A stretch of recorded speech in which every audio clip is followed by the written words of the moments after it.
суларды тасимын пляппен. Әлгі біздің кезімізде чөптер болатын, престеп тасайтын. Соны екі қолға көтеріп шапқылап, ой, мына бала қандай мықты бала. Мына баланы спортқа апарайық деп сөйтсе ағам айтты, ой, ол қыз ғой, менің кенже қарындасым деп. Енді осы саналы ғұмырыңыздың енді бір жалындап тұрған шағыңыздың бәрін күреске арнадыңыз. Бірақ бір әлем чемпионы бола алмай қалдым ау деген бір өкініш бар ма кеудеде? Осы Союз кезінде бір тренер келіп, Айсара өзі ақ беріледі, сен қатты лақтырмашы деп. Бұдан менен неге қатты қорқатын болып бересің? Москвада күресіп жатқанда қатты қысқанда менде зызғалықпен алып переворотпен тастағанда құлап түсіп үстінен басқан ғана қыздың аузынан қанатпен. Содан кейін менен қорқатын болды бәрі. Маугли келді ма, Маугли келмеді, бәрі қашатын болды. Мен сізді қашан ұтамын деп айтатын ғой. Мен кемпір болғанда ұтасың деп.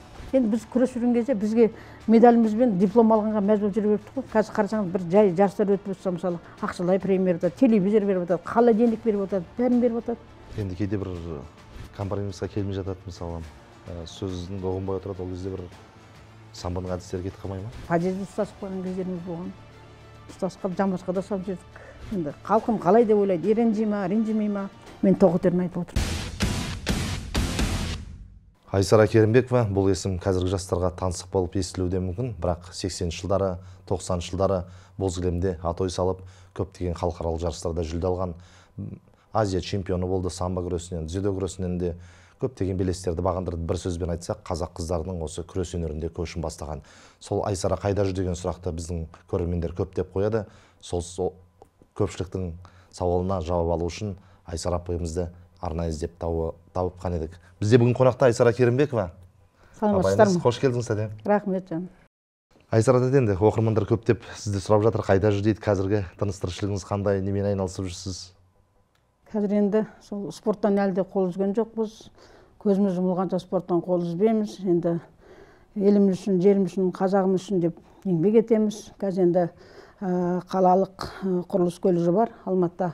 Сол жерде еңбек етіп жатырмын. Балаларды спорттан дайындап жатырмын. Мен өрде тек қана күрес емес, бүткіл спорттың түрінен балалар жарысқа апарамыз. Өте керемет. Ол жерде енді оқу жағы тегін. Мысалы, қазір қарап отырсаңыздар, қарапайым қазаққа қиындау ғой жағдай. Сөзбен айта кетейін, бір ауыз сөзбен.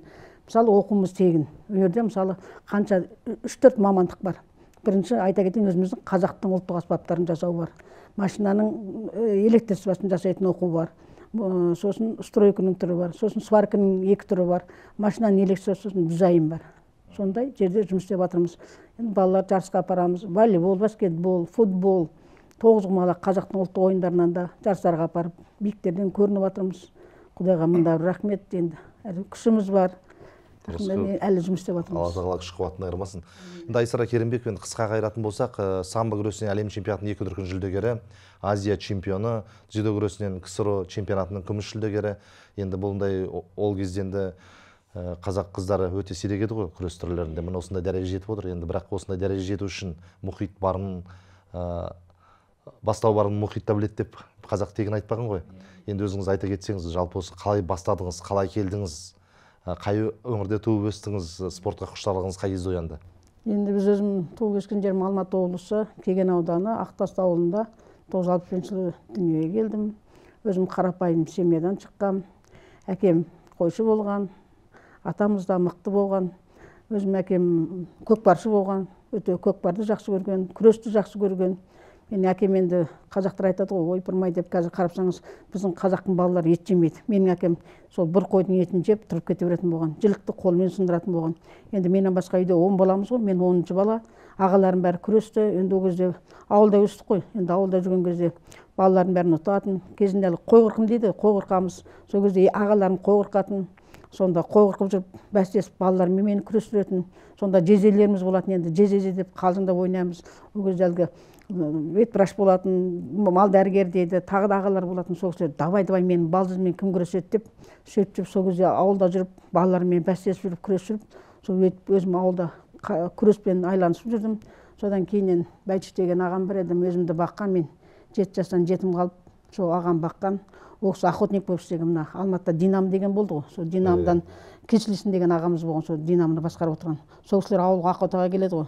Содан мен енді ауылда жүріп мал бағамыз, аяқта етік, тауға жүріп, мал бағып жүріп, содан ана суларды тасимын пляппен. әлгі біздің кезімізде чөптер болатын, престеп тасайтын. Соны екі қолға көтеріп шапқылап, ой, мына бала қандай мықты бала, мына баланы спортқа апарайық деп сөйтсе, ағам айтты, ой, ол қыз ғой, менің кенже қарындасым деп. Содан осы кесесін ағамыз алып келген мені спортқа. Соны менің ағамен дос болған Сұлтан деген әкем бар, ол кісінің әкем, шешем деймін, Зина апамыз, ағамның досы, ол кісі де охотник болып біздің ауылда істеп жүрді. Сол кісілер осындай қыздардан Динамода күрес ашылып жатыр деп 83-тің аяқ 84-тің басында мені күреске алып келген сол кісілер. Мыңда бір рахмет ол кісілерге. Ол кісілердің еш уақытта жақсылығын ұмытпаймын. Енді жаңа Сұлтан деген әкем шешемде отырмын, ол кісілер бар. Ол кісінің өзі де спортпен айланысқан. Мына Солдатенко деген біздің ағамыз бар ғой. Үлкен атлетикадан жүгірген. Иә, сол кісі менің әкем болады. Ол кісі де маған көп көмек берді. Сол кісілер алып келіп, Динамоға алып келіп, мені кіргізіп жібереді ғой. Сөйтсе тренерлер мені ұл бала екен деп қақпаған, мен постоянно шалбармен жүремін. Соны ұлдардың ішіне кіргізіп жіберген ғой. Мен білмеймін, қаяқта қыздармен күресіп, 2-3 күн, бір аптада ұлдармен күресіп жүрдім. Соны келіп ағам айтты, мен қарындасым қайда десе, ол мына жақта деп. Сосын мен ұл екен де ұлдарға қосып, мен де білмеймін, барамын да залға барып киініп шығып күресе беремін. Енді ауылда әбден балалармен күресіп үйренгенбіз ғой. Енді қарапсаң, ішеміз ғой, спорттың түрі ғой. Бірде ұтасың, бірде ұтыласың, сөйтіп жүріп күресіп. Сосын 15 күннен кейін мені чемпионат сырға алып кетті. Қатысқаныңыз 15 күн? Иә, 15 күн болғанда. Қазақстанда іріктеу жоқ па сонда? Енді іріктеу онда күресіп жатырмыз ғой. Содан Қазақстанға барып ұтып алдым ғой. Сосын мен 15 күн болды. Не орысша білмеймін, ауылдан келгенмін ғой. Не ана Японияның түсінбеймін, тренерім Кайым деген болған, Абылқайыр қазақша еді. Бәрі Абылқайырға тілгенмен Кайым деп кеткен. Әкеміз де бар, енді әкем ғой, жолын қуып келсе. Тренерім сол кісі. Содан ой, Айсара болды, енді жарысқа баратын болдым деп. Содан Брянскіге бардық қой, күресіп жатырмын. Сөйтсем ана енді ұстазым жаңағы әкем ғой, енді Кайым ағам маған қылғындырып үйретпеген ғой. 25 секунд қалғанда мен Зиганчина деген күресім удушайшыға түсіп қалдым ғой. Сонда көзінен жас кетті. Бірақ айттым, кейін сені ұтып аламын деп. Ұтып алдым Зиганчинаны. Қай межеде ұтылдыңыз оны? Финалда ұтылып қалдым. Тарихта ондай оқиға болмаған шығар. Күреспен айналысқан 15 күн болып, кеңес одағы чемпионатына қатысып, финалға дейін жетіп, күміс медаль иеленіп. Иә. Жалпы сол жарыстан қандай әсермен қайттыңыз? Қуандыңыз ба әлде? Қуандым, бір шетін өзім ренжімін. Сонша бір шетін ағайыма да ренжіп қалдым, маған удушайшы үйреткен ғой. Енді мен ауылда жүргенде қазақша балалармен жамбасқа салдым. 15 күн ішінде қайтып үйретеді. Солай болған шығар енді. Содан кейін КСРО чемпионатының күміс жүлдегері атандыңыз. 2-ның арманы бұл. Сонда енді елге келгенде, Қазақстан келгенде қандай әсерде болды? Елдер қалай құрметтеді? Сізге үмітпен қарай бастады ма? Қалай болды? Өміріңіз өзгерді ме содан кейін? Өміріміз, конечно, өзгерді. Кайым ағамыз жүгіріп, ол кезде бізге әлгі не беретін ғой, питание беретін, зарплата да берді, Динамодан берді. Содан сразу Динамоның атынан күресіп жүрдім. Ол кезде біз Динамоға күрескенде, бірақ қыздардікі болмады да. Сонда айтты, Динамо атынан күресіп жүрдік. Әлгі Динамо, профсоюз, трудовой резерв деген болатын. Сөйтіп күресіп жүріп, содан Кайым ағам енді барлық жағдай жасап берді. Рахмет әкемізге.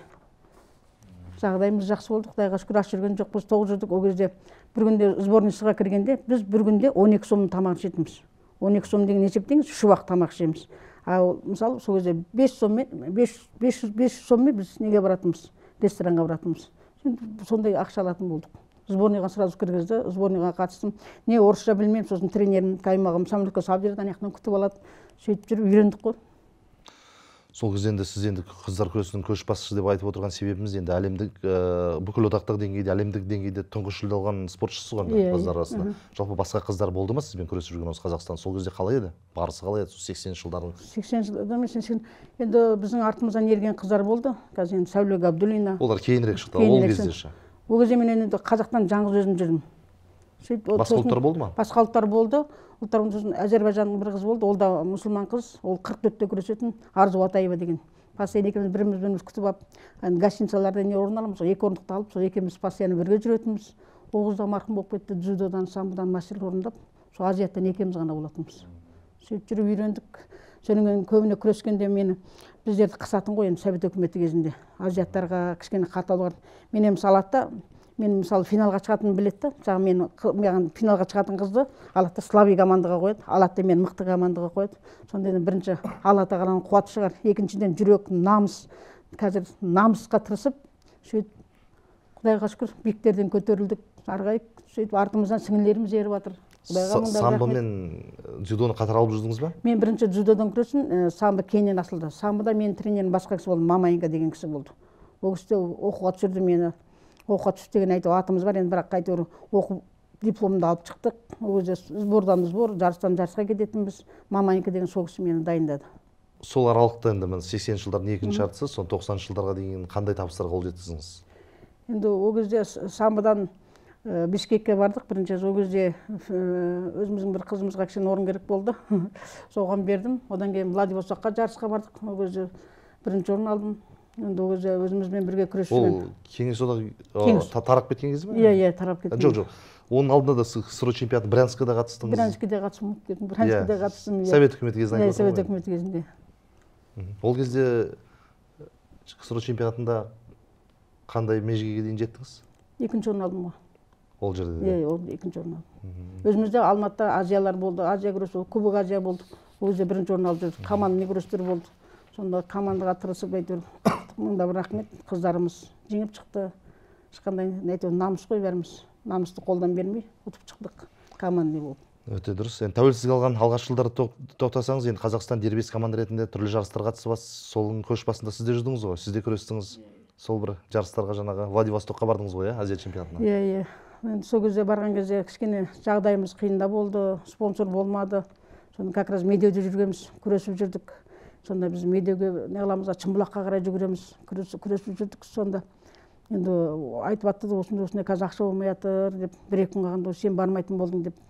Жарайды, бармасақ бармайық деп. Содан Атайып деген ағамыз ол, сол кісі келіп, жоқ, мен сенем Айсараның медаль алатын деп, сол спонсор болып, соғысының арқасында жарысқа барып, осының енді берген, жолына қаражатын берген ақтап, медалымды көрсетіп, әкемді де қуанып, өзімді де қуанып, екінші орын алып қайттым. Жалпы Азия чемпионатында қанша рет күрестіңіз? Біз 3 рет күрестік. Қанша жүлдеңіз бар? 2 рет екінші орын алдым, 1 рет чемпион болдым. Екінші орын алған қай кездерде болды? Кімнен ұтылып қалдыңыз? Не жетпеді? Жетпеген енді кішкене қысыңқырап жерді ол кезде. Біздің кезімізде шыны керек қатты қысатын. Бермеді. Дәулетті де қысты, сол сияқты бізде де кішкене қысымшылық болатын.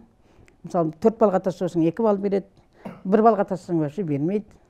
Сонда мен енді бір айтсам бір мақтанғандай болар, мен күресіп жүрген кезде мен Совет үкіметі кезінде Кличко Маугли болып кетті.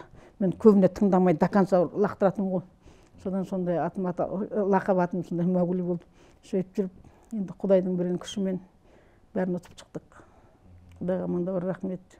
Қиналсақ та енді ол спортта солай ғой, пышақтың жүзі сияқты. Тайып келсе кесіп кетеді, сол сияқты енді. Тырысамыз, еліміз, жұртымыз деп сол биіктен көріну үшін бар күшімізді салдық, жігерімізді салдық. Қазір енді жастарға айтарым, аянбай еңбек етсе екен деймін. Ұстаздарға да аянбай еңбек етіп, ұстаздардың да жағдайын жасаса, балаларды көтереді деп ойлаймын енді ойым. Әлемдік додаларға алғаш рет барған кезіңіз, әлем чемпионаты деген бір дүбірлі дода, енді самбода одан артық жарыс жоқ қой. Иә. Сол алғаш қатысқаныңыз қалай болды?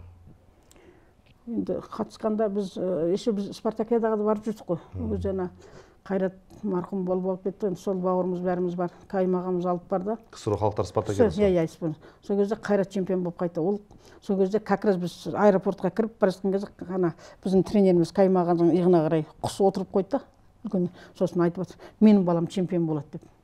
Сөйтіп Қайрат сол кезде чемпион болып шықты. Біз Қайрат Мысықбаев. КСР халықтар спартакиадасының жалғыз, тұңғыш және жалғыз жеңімпазы ғой, қазақтан шыққан. Иә. Білесіз ғой енді өзіңіз Қайратты. Бірінші рет сол кісі болды. Ал өзіңіз ше? Біз призер болып қайттық. КСР халықтар спартакиадасына. Ал әлем чемпионатында 2 рет жүлде алдыңыз ғой? Иә, алдым. Біреу Калининградты алдым. 94 екен. 94 болу керек шамасы. Иә. Сол біреу Минскіде алдық. Өзіміздің Совет үкіметі. 2 рет. Сол жарыстарда қалай кімдермен күрестіңіз? Бір қызықты жайттар болды ма? Бір жан алысып, жан беріскен айқас? Ол кезде енді Вяткина деген қыз болды. Сол екеуміз күресіп, сол финалда кішкене қысыңқырап жерді. Сонда до конца күрестік. Бірақ соғызға беріп жерден жеңісті. Соның екінші рет? Жаңа Калининградта да солай болды. Мен даже дипломымда жазылып тұр Оксана деген қыз. Соғызға бергізді орынды. Қысып тастады. Жалпы өзіңіз айтып отырсыз. Бірақ ол кезде қараңыз, бір шетімен 48-де салмақ қуып бардым да, бір 100 грамм артық болып қалып, 52-ке күрестім, бірақ сонда да әйтеуір не қылдым ғой, күрестім, 2-ші орын алдым.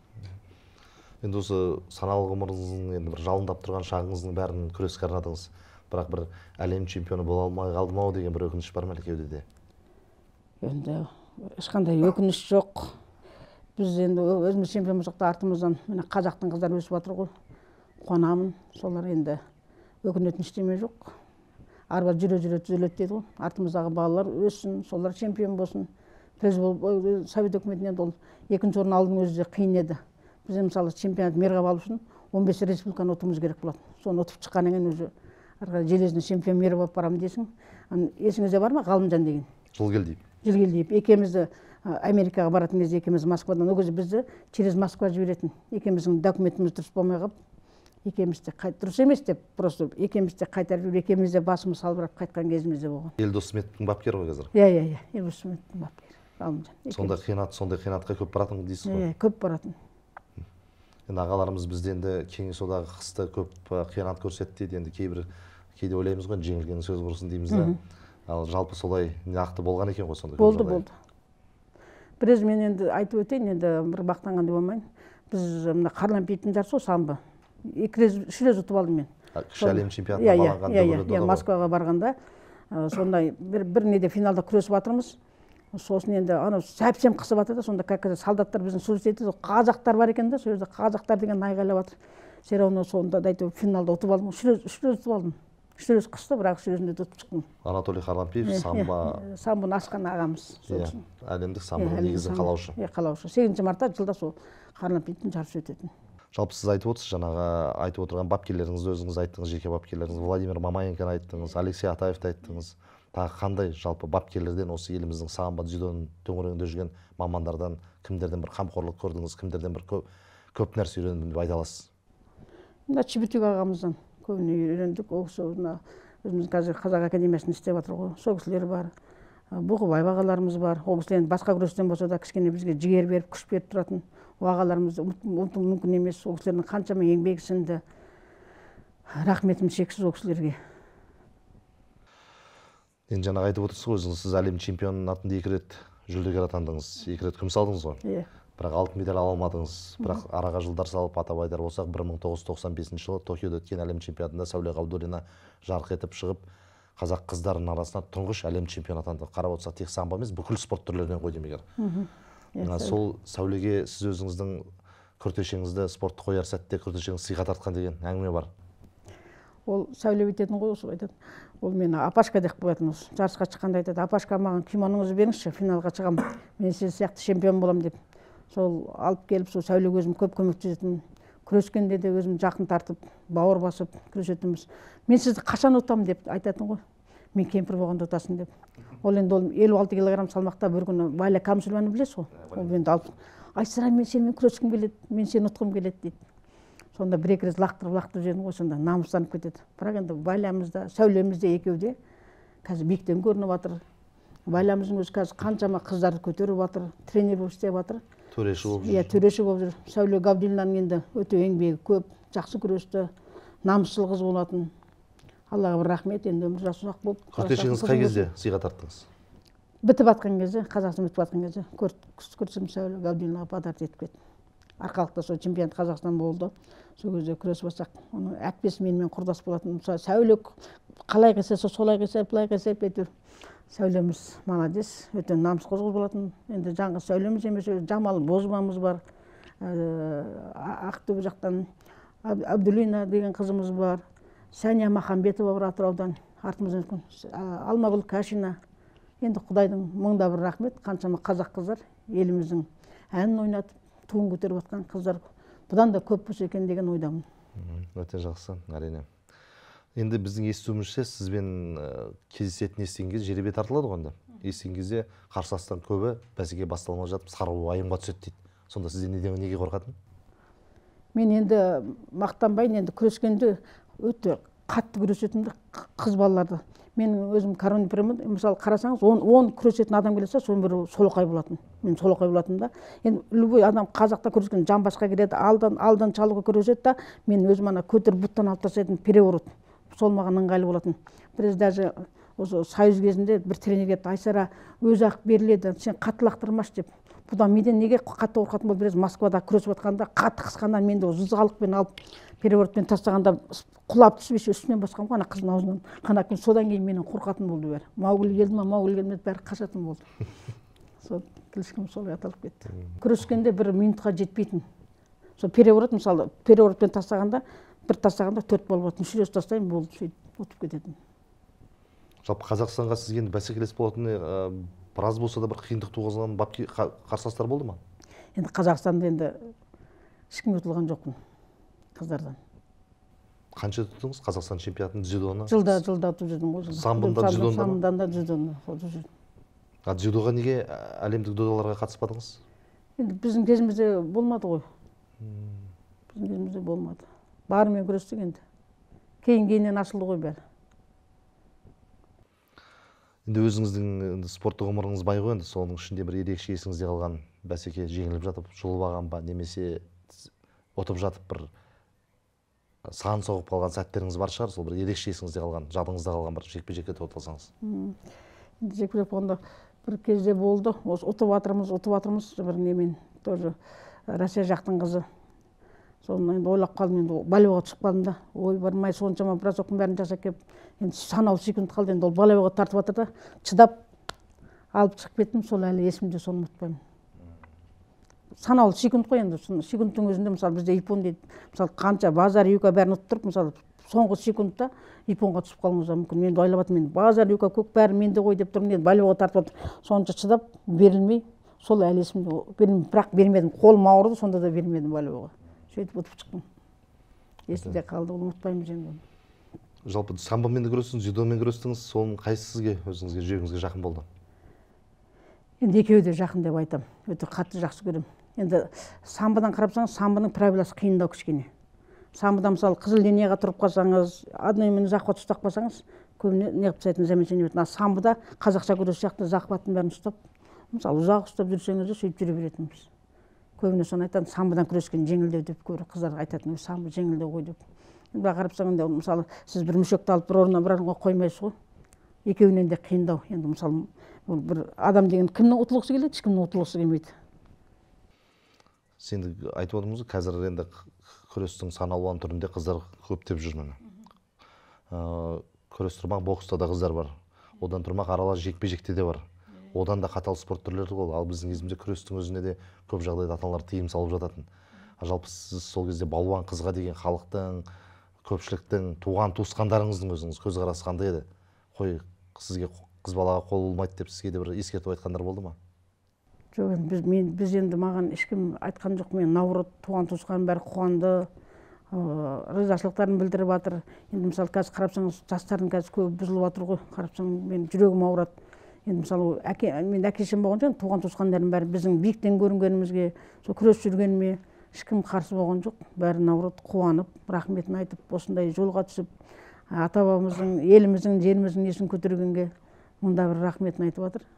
Ешқандай реніш болған жоқ. Енді қазір ғой келе жатыр, мысалы қарапсаңыз, ой, қыз балаға қол емес қой, анандай мынандай деп айтып жатады да. Енді қарапсаңыз, мысалы қазір қазақтың қыздары бұрқырат, енді темекісін де тартып жатыр, 100 грамдарын да ішіп жатыр. Сол енді соған қарағанда деймін, қыз бала болсын, ұл бала болсын, спортқа барып, соған еңбегін сіңдіріп, еліміздің, жеріміздің еңбегін сіңдіріп, туымызды көтеріп, әнімізді шырқатса деген ойдамын мен. Ешқандай қарсылығым жоқ. Мысалы ойлайды, ойпырмай, мына қыз балаға қол емес қой деп. Мысалы ода тұрған ештеме жоқ меніңше. Мысалы айладым екеніміз ұмытпаймыз ғой. Ана боламыз, бала сүйеміз, немере сүйеміз. Бәрі орнына қайтып келеді. Ол уақытша дүние. Қарсылығым жоқ. Қарсылығым жоқ па? Қарсылығым жоқ. Өзім ертең ұлым бар енді, Құдай берген ұлым Даниярымнан. Немерем болса өзім сол алып келем күреске. Ешқандай қарсылығым жоқ. Енді қазір Олимпиада ойындары дейді, әлем чемпионаты дейді, өзіңіз жақсы білесіз, спортшыларға үлкен табысқа жетіп жатса, үлдемен бүлде көрініп жатыр. Мөл көлемде сыйақы алады, үй пәтерлі болады, астына темір тұлпар тізгіндеп жатады. Жуырда ғана мысалы бокстан әлем чемпионатында топ жарып келген жігіттерге мәселен 300 мыңнан сыйақы берілді, 200 мың халықаралық федерация тарапынан, 100 мыңды өзіміздің федерация берді. Пәтерлі болып жатыр. Ал сіздердің кезінде әлем чемпионаттарға қатысты 2 рет жүлдегер бір қандай сияпат көрдіңіз енді? Үлкені бар ма соның бір? Енді қомақтысы деген ғой. Қомақты деген енді Нұрқаділов енді әкем деп айтсам да болады, ағам деп айтсам да болады. Сол кісіге мұнда бір рахмет. Сол Азиядан медан келген кезде үй берді. Жоқ, ол өзі шақырып алды ма, жоқ өздеріңіз қабылдауға жазылдыңыздар ма, қалай болды? Ол кісі енді мен жазылып, үйге енді уже күресті аяқтап бара жатқаннан сол кісіге жазылып, соны кіріп едім. Ойпырмай енді сізге бермеймін де кімге береміз? Менен сұрап отыр, 1 бөлме, 2 бөлме, 3 бөлме, қанша бөлме керек десем, мен 1 бөлме керек деппін. Енді біз өзіміз енді қарапайымбыз ғой адам. ол кезде заң бар, қаншадан мен тұрасың, неңмен тұрасың деп адам басына беруші еді ғой. Соны аламай қалам ба деп енді. Соны айтсам бәрі күледі ғой, неге үш бөлме сұрамайсыз деп. Енді қанағаттық жасадық қой біз, енді қанағат болды. Сол бір бөлме үй алдық. Енді біз күрес жүрген кезде бізге медалімізбен диплом алғанға мәжбүр жүре бердік қой. Қазір қарасаңыз бір жай жарыстар өтіп жатса, мысалы, ақшалай премия беріп жатады, телевизор беріп жатады, холодильник беріп жатады, бәрін беріп жатады. Біздің кезде енді Азия чемпионы болдыңыз, 2 дүркін әлем чемпионы күмісші болды. Сол кезде бір қомақты сыйлық болған жоқ па? Ондай алмадық қой біз. Ақшалай ешқандай сыйлық алған жоқпыз. Сіз ғана алмадыңыз ба? Жоқ, сол замандастарыңыздың барлығы да сондай жағдайда болды ма? Мен енді білмеймін, мен өзім алмадым. Тек сол Нұрқалиев атаматынан үй алдым. Үй бердім. Біздің білуімізше сол үйде әлі сол Нұрқалиев Заманбек ағамыз берген үйде сол әлі бір бөлмеде әлі тұрып жатсыз ғой? Тұрып жатырмыз. 90 жылдар дейік, келейік, спортты сізден нетіп жатқан кезде жалпы енді жаңағы сыйақы бермесе, не бермесе, енді еңбекақыда бір мардымсыз болған, қалай күн көрдіңіз? Енді не алатынбыз, зарплата алатынбыз. Зарплата алып, сол зарплатамен күн көрдік. Еще мысалы сборный Қазақстанның киімін, сборный Союзында сондай киімдеріміз бәрін беріп тұратын. Зарплата алатынбыз. Талон алатынбыз. Жетеді күнкөріске жетер ме? Жетеді күнкөріске. Үлкен спорттан сонымен бауыр ыстық боз кілеммен қай кезде қош айтсыңыз? Жасыңыз қанша деді ол кезде? 95-тен бастап қойдым ғой күресті. Содан кейін ақырын тренировка істедім. Сонан балалы болдық. Үлкен спорттан соң қол үздік. Қазір көбіне соны мұғалім болып істеп жатырмын. Сол кезде бітірген соң жаттықтырушы болдыңыз? Жаттықтырушы болып істедім.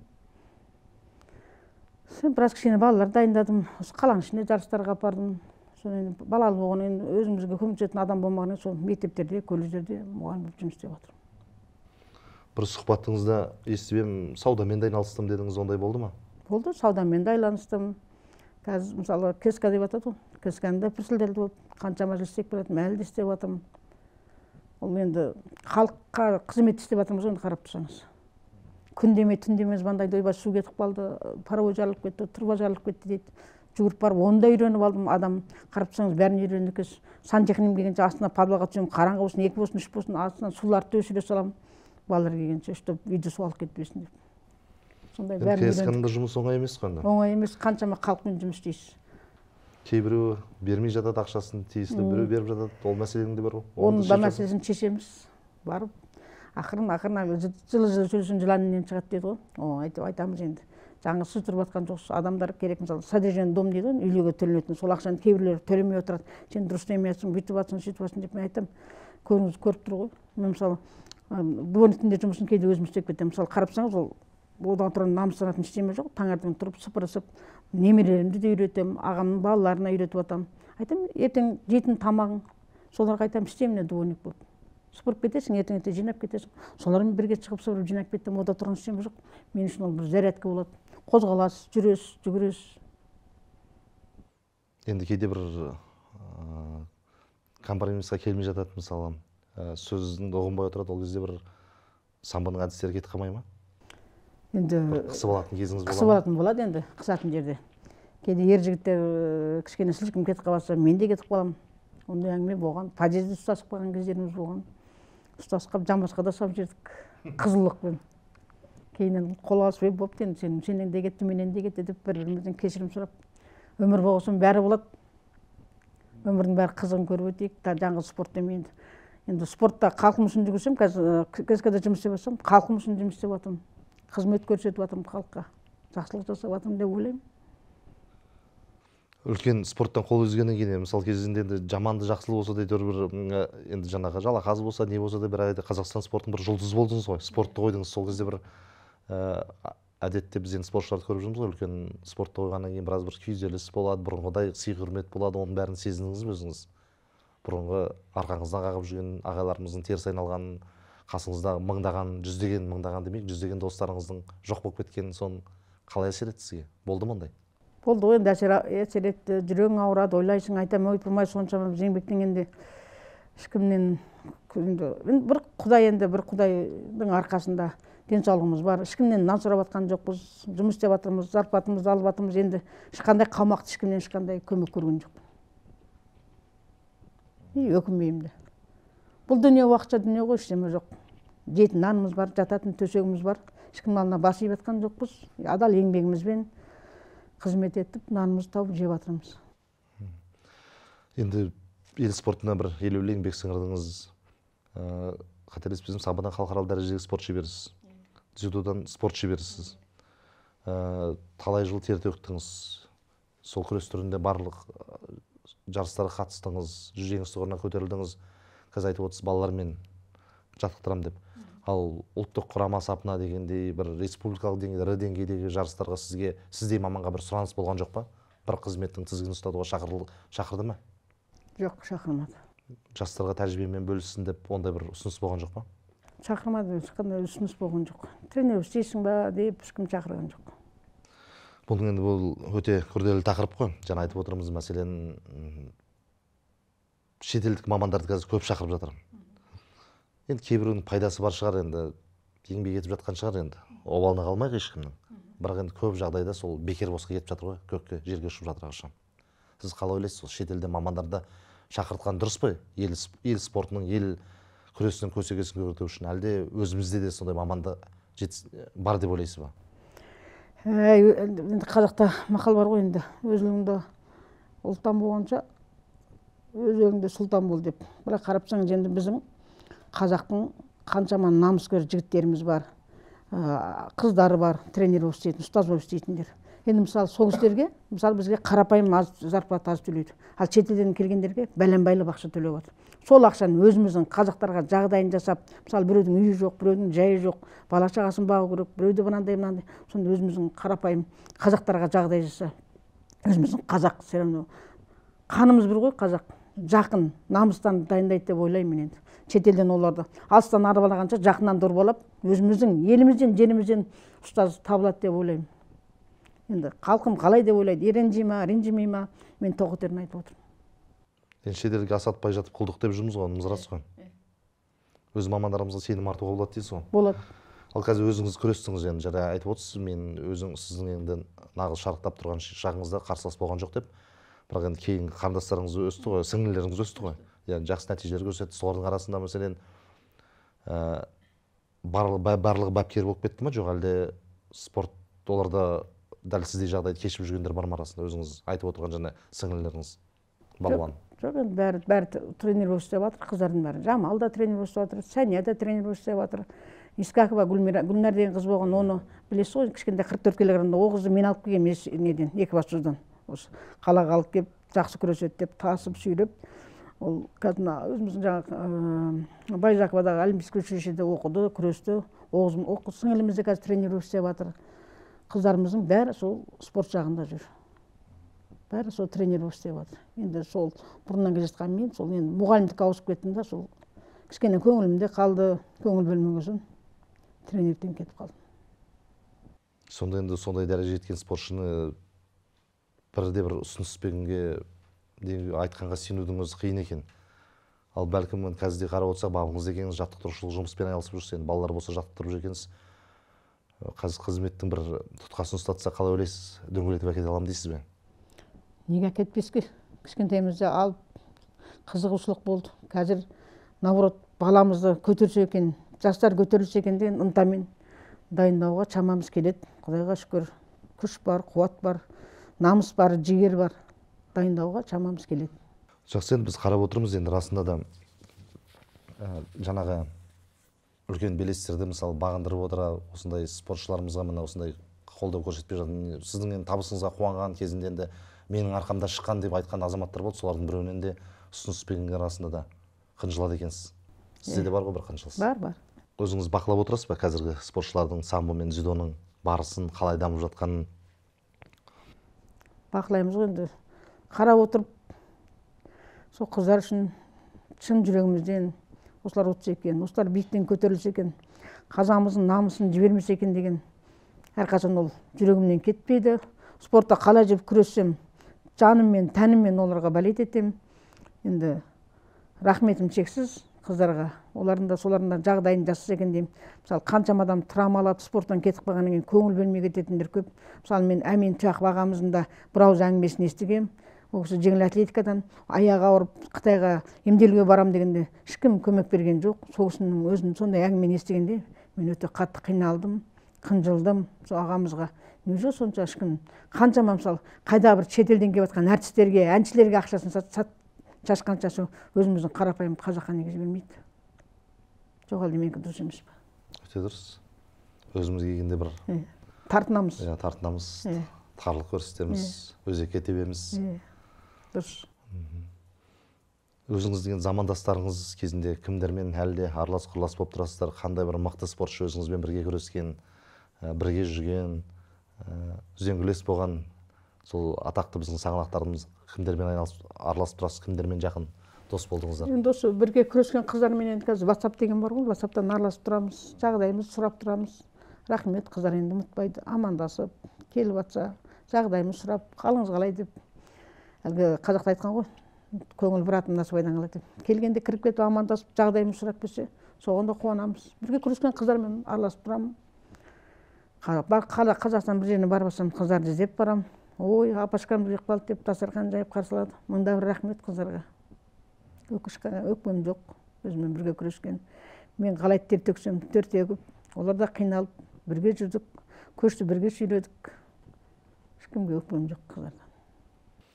Енді самбо күресі кезінде Кеңес одағы ойлап тапқан күрес болғысын дүркіреп тұрды ғой даңқыда. Соның кейінде мысалы Кеңес одағы тұсында бізде самбодан Қанат Байшолақов шықты, алғашқы әлем чемпионымыз. Қанат Байшолақов. Одан кейін Асқар Шахиев шықты.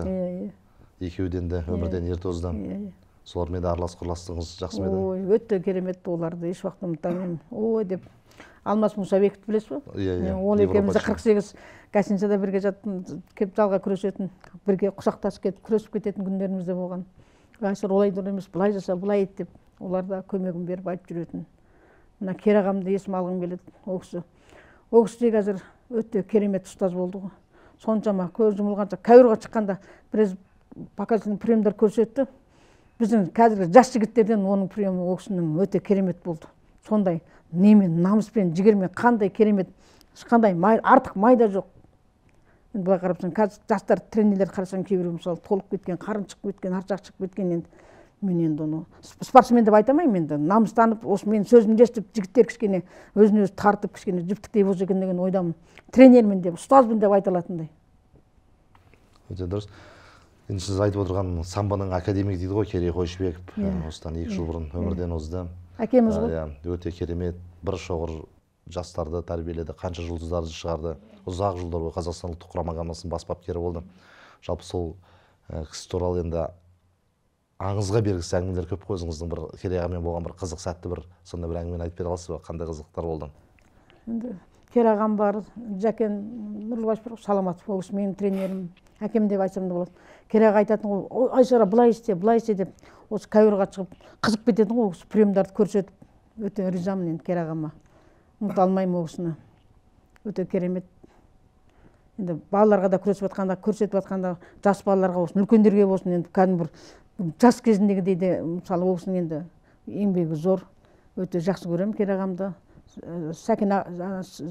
Жәкен ағамызға да рахмет. Ол кісіні де білесіз ғой, ол кісі бізге қыздар арасында старший тренер болды ол кісі. Ол кісінің де еңбегі көп. Осы жаңа Сәуле айтып отырған қыздарымыздың бәрін бізге старший тренер болып, сол кісі көп рахмет ол кісіге. Енді рахметім көп ол кісілерге. Ризамын ағаларымызға. Енді Керей ағаны қарапсаңыз, әкеміздің кісі ғой, өте керемет кісі еді. Балалармен бірге жүріп, бірге күресіп, бірге күліп, бірге жүретін кісі болатын. Педагог болатын деп, психолог болатын деп. Барлық жағынан. Кімнің қалай, мынау орын алып, мынау алмайды деп айтып отыратын ол кісі бәрін, біліп отыратын. Одан бөлек әр жексенбі сайын балаларды Мұхтар Әуезов атындағы театрға апарады екен. Театрға барады. Біздің досымыз Фархат Абдалимов деген айтып еді. Аға, біз енді басқа ұлттың баласы ғой, татар баласы ғой. Біз енді орысша түсінбейміз, оны не істейміз, орыс театрына баруымыз қалса бола ма деп. Енді орыс тілдер немесе басқа ұлттар жиналып Керей ағамыз айтқан екен ғой. Фархат есіңде болсын, театрды түсінудің керегі жоқ, театрды жүрекпен сезіну керек деп, сөйтіп қайтадан театрға кіргізіп жіберетін дейді. Молодец қой. Өте керемет ағамыз. Сен жатқан жері жайлы болсын. Өзіңіз енді жаңағы қазіргі енді спортшылардың арасында бақылап дзюдодан қазір шығып жатыр қыздар. Самбодан мықты спортшылар бір өзіңіз қайсысына бір көңіліңіз толып бір рахаттанып көресіз сол бағдарламаларды? Енді бөліп жармай ақ қояйын. Осы өзім баягы телевизор көргөндө мен көп телевизор карамайм. Спорттон енді босатпайм. Футбол болуп атсын, баскетбол болуп атсын. Енді қазір ұстаз болғаннан кейін мысалы қазір жылда правилалар өзгеріп атат. Ешқандай нені бөлмеймін, жармайм. Енді өзіміздің қазақтың қыздарына өте ризамын, күресіп атқан. Қуаныштымын. Өсе берсін, өне берсін деймін. Сол биіктен көріне берсін деймін. Өте жақсы.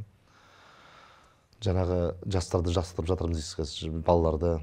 Солардың енді қазір қалай аяқ алсын байқайсыздар ма? Бұрынғы жігер бар ма, жалын бар ма?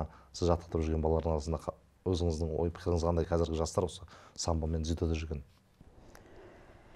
Енді қалай айтсам болады екен енді. Соларға енді денсаулық тілеймін. Өмір жастары ұзақ болсын деймін. Енді спорттан биіктен көріне берсін деймін.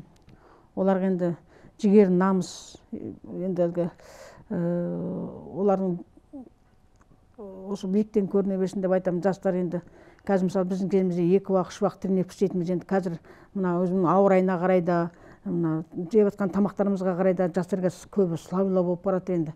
Мысалы біздің кезіміздегідей енді жастар шыдай алмайды. Бірақ енді оларға да ұрсуға, неғуға болмайды енді. Оларға кішкене күш, қуат беріп, жақсылап солар дайындаса екен деген ойдамын балаларды. Физикалық тұрғыдан? Иә, физикалық тұрғыдан. Әлсіздеу. Сіз туралы да біраз әңгімені естіп жатырмыз. Мәселен, қасқырды құрықпен ұрып алған дейді. Сол әңгімені өз аузыңыздан естісек. Ауылда болған жағдай ма? Иә, ауылда болған ғой.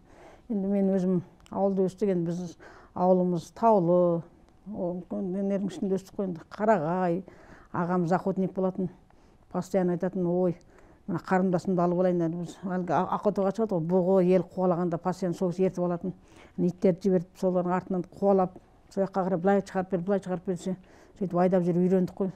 Сонымен біз ағам малшы болып жүргенде ағама көмекші болып жүрмін. Сонда түн ішінде қойларға қасқырлар келеді ғой, сонда дүркіреп кетеді, о деп шығып, мылтықты атып қоямыз да жатамыз. Содан бір күндер мал бағып жүргенбіз ғой. Содан бір қасқырды көріп, атпен қуалап, өзім қамшымен ұрып алғам қасқырды. Одан бір күні тоже ауылға кіріп кеткен ғой қасқыр даже, аштықтан.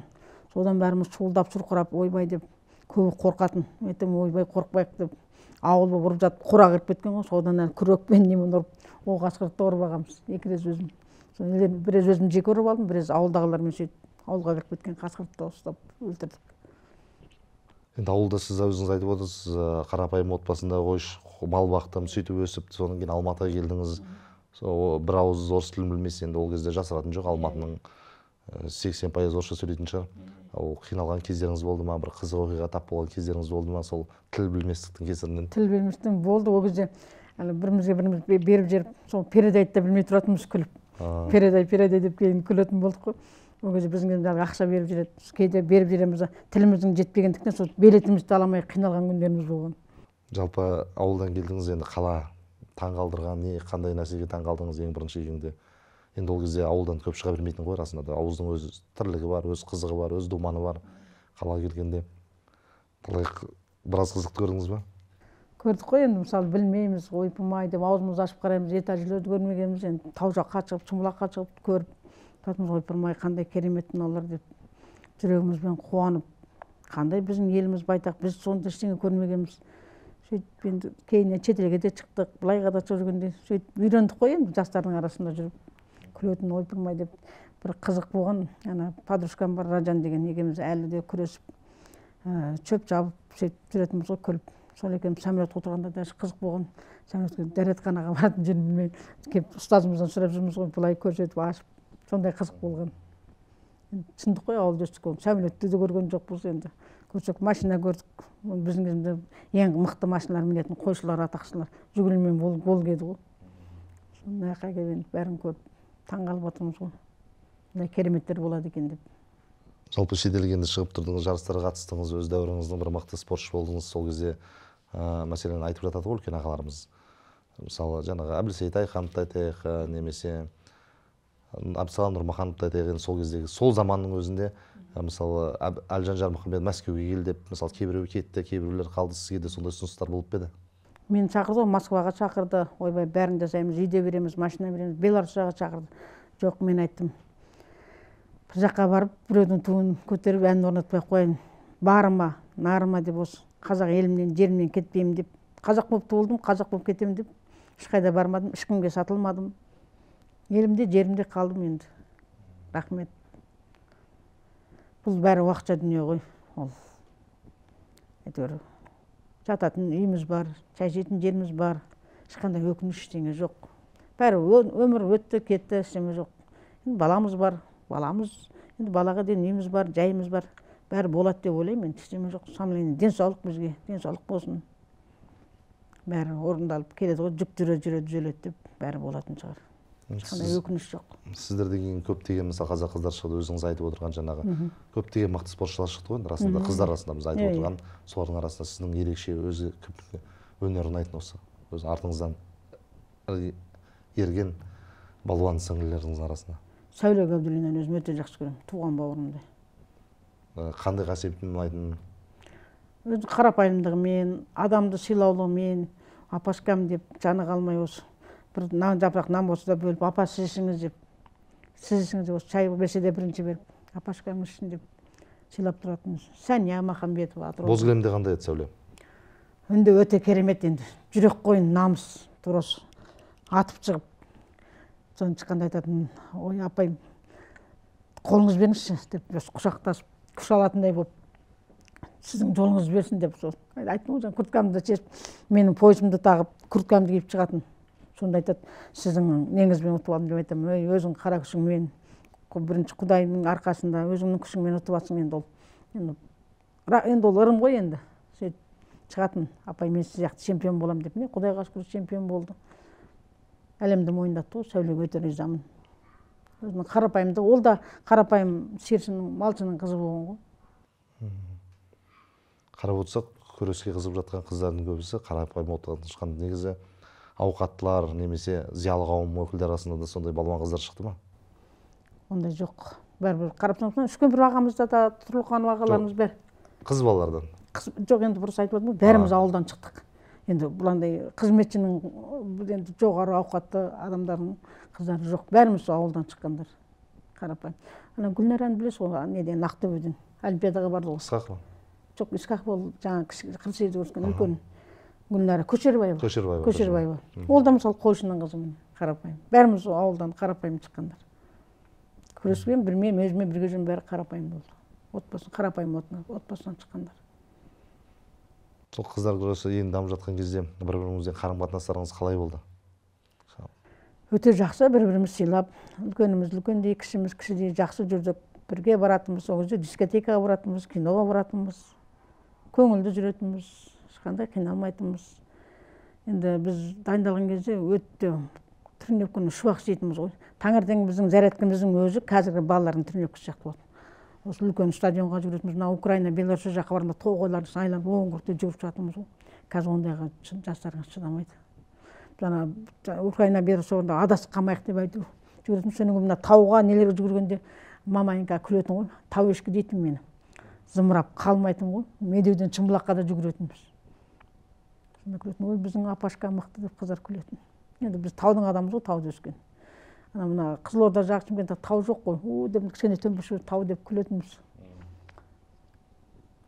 Жүгіретінбіз мына жаңа Байзаковадан шығып, тауға қарай жүгіретінбіз. Ана стадионның бойында не бар ғой, жоғары қарай кететін. Алмабақтар бар ғой, сол жаққа жүгіріп барамыз, алма жинап қайтатынбыз. Сіреді фото күні екі рет жүгіретінбіз, Жәкенаға айтатын, сосын жіберетін ғой, соны интернеттен шығып, тауға қарай фото күні жүгіріп барып келетінбіз. Сонда арқалықтың жарығы айтады, ой апашка, мынандай үшін кешке жүгіре бересің. Жолда қалғысы қалып қалады, сонда Жәкенаға қарап отыратын ғой, жүгіріңдер, қалмаңдар деп.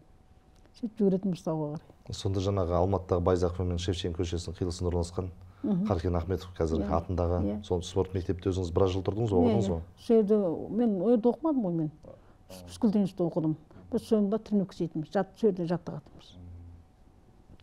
Ана достықта жаттығатынбыз. Өзіңізбен бірге оқыған енді қазақ спортының қара шаңырағы деп айтсақ болады, физкультура қазақтың бұрынғы дене шынықтыру институты, қазіргі спорт және туризм академиясы ғой. Өзіңізбен бірге оқыған спортшылар арасында, өзіңіздің қатарластарыңыз арасында даңқы дүркіреп шыққан спортшылар бар ма? Өзіңізбен қатарластарыңызды айтып отырмын. Қатарластарыма? Физкультураны менімен бірге оқыған, менімен бірге енді біз сырттай оқыдық. Сырттай оқыдық, оқыға түстің деп не қылды. бір барып кететінбіз, жылына сөйтіп бітіріп шықтық қой. Диплом алдыңыз. Диплом алдық. Соны қазір қызметіңіз немен айналысып жүрсіз? Спортпен әлде шұғылданасыз ба? Енді спортты еш уақытта тастамаймын мен енді. Ертеңінде тұрып зарядкамды жасаймын. Қазір сол Жарокова Темірез айттым ғой, жаңа құрылыс колледжінде директорымыз Жамангөзов Камал Әмірғалиевич деген өте неге жұмысқа деген несі ынтасы мықты да. Сол колледжде мысалы қаншама мысалы колледждер баяғы ГБТ-мен спорты ғой, ремонт жасалынбаған, мен риза болатынмын да, ол кісіге. Бізге қазір барлық жағдай жасап беріп жатыр. Спорт залды да жасап беріп жатыр. Қандай не керек, не аласыздар деп бәрін алдырып, давайте деп. Ол кісі келіп мысалы мынандай жарыс өткізіңіздер, бүйтіңіздер деп, мысалы қазір қала бойынша колледждер арасында жарыстар өтеді. Мысалы ақша да бөліп, жаны қалмай көмектесіп жатады. Мысалы біздің колледжіміз тегін мысалы. Сол кісінің арқасы енді рахмет.